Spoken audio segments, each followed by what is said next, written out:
Hello! Today we're talking about the correct photo protocol for digital smile design. 90% of success of your design relies on high-quality photos, and today I will try to explain how to take them correctly and with great quality. First, let's start with instruments we use for our photos. It is essential you use a digital SLR camera. Smartphones and tablets cannot match the quality of even the simplest DSLR cameras for portrait photography for our purposes. It doesn't matter which camera brand or model you use, Canon, Olympus or Sony, as long as it is a DSLR camera with the right lens, which is 100mm lens with the label macro on it. This allows us to use the same set for intraoral and portrait photography, giving you a versatile and high-quality setup. External lighting is also crucial. You will need a basic set of 2 external softboxes for portrait photography, which can be triggered wirelessly. One trigger is attached to the camera and the other one to the softbox. Now, let's summarize, my friends. We make photos using a DSLR camera, a 100mm macro lens and external lighting. This simple set of tools allows you to capture photos of a professional quality. What type of photos do we take for smile design? Surprisingly, in most cases we only need 2 photos, one with retractors and one with a smile. In the smile photo, we plan all aesthetic parameters of the face and then transfer them to the retractor photo to finalize the planning based on the level of gingival margins and the absolute and relative sizes of the teeth. Now, on the screen, you will see the camera settings we use for portrait and intraoral photography. Now, let's move on to the process of taking photos. But first, let's summarize once again what we have just discussed. Remember, we take photos using DSLR cameras, a 100mm macro lens and external softboxes to ensure sufficient lighting in the photos. To trigger the flashes, we always use wireless synchronizers. One of them is attached where the flash is typically mounted on the camera, and the other one is attached to one of the softboxes. The second softbox is triggered by the first one using the light trap. It is crucial to find the correct position of the patient. That's why we always use a chair without wheels to ensure the patient remains still against the wall. This way the patient has 3 points of support: legs, pelvis and back. We need to add a 4th point of support for the head, so that its position remains as stable as possible in both photos we take. For this, we use a simple life hack, which involves using a box from masks or gloves. We place the box behind the patient's head and the patient holds it with their hands, positioning it comfortably in the occipital area. By doing so, the patient remains completely still. The immobility of the patient during photography is 99% of the success of your design.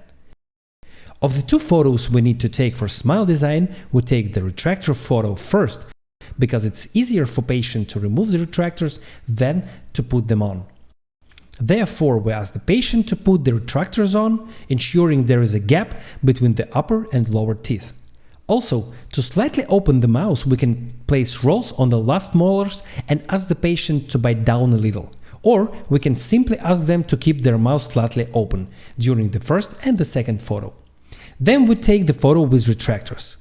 After that, the patient removes the retractors and we take the photo with a smile. In the viewfinder, we should crop the image so that only the head is within the field of view.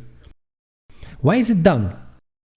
Simply to obtain the most important information and ensure the highest possible resolution of the photo.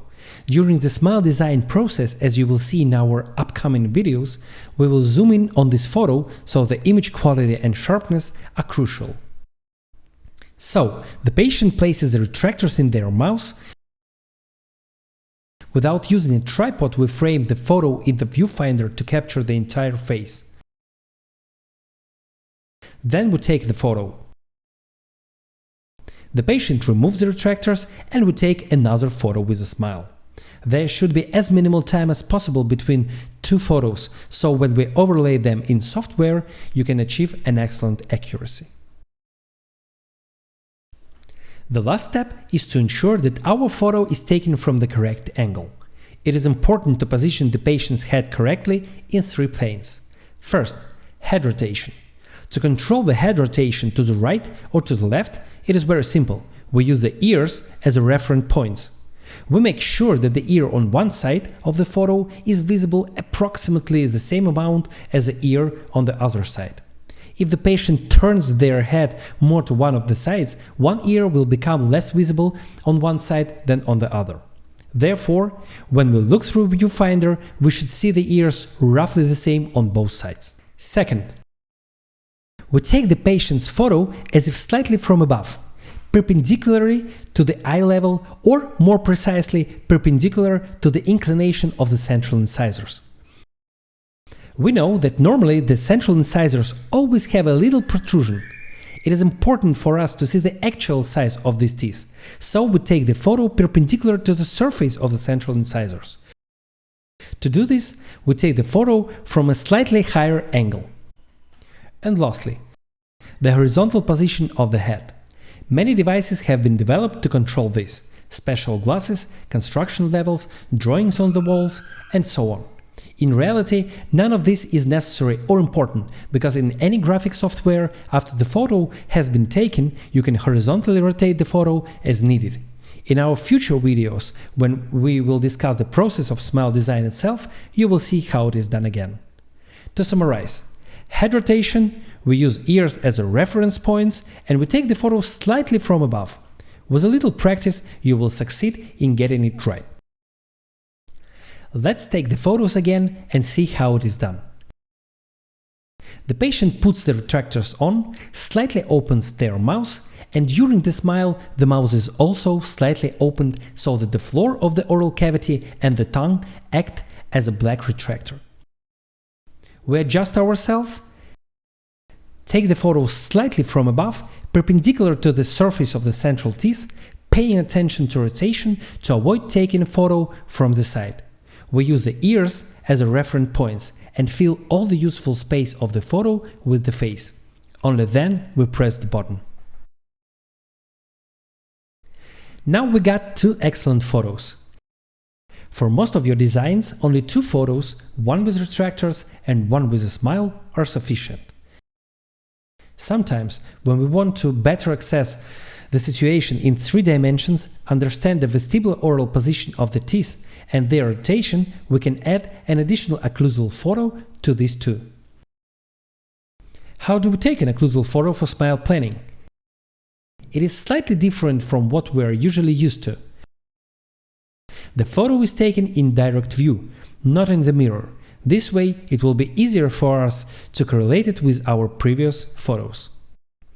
To take the photo, we ask the patient to place the retractors in their mouth and tilt their head as far back as possible, so that we can see the occlusal surface of the teeth. In most cases, you can see from the 5th to the 5th tooth. By aligning ourselves with the mid-palatal suture to make it as straight as possible without any curvature, we control the rotation of the photo. We take the photo quickly and easily, obtaining the occlusal view right there, sitting in the same place without the help of any additional devices. My friends, in this relatively short video, we have tried to explain the main points and nuances of the correct photo protocol for digital smile design. I hope this video has been useful to you. If you have any questions or need further clarifications, feel free to ask them in the comments. We'll try to continue recording these videos if we see positive feedback and benefits for the dentists. See you soon. Thank you.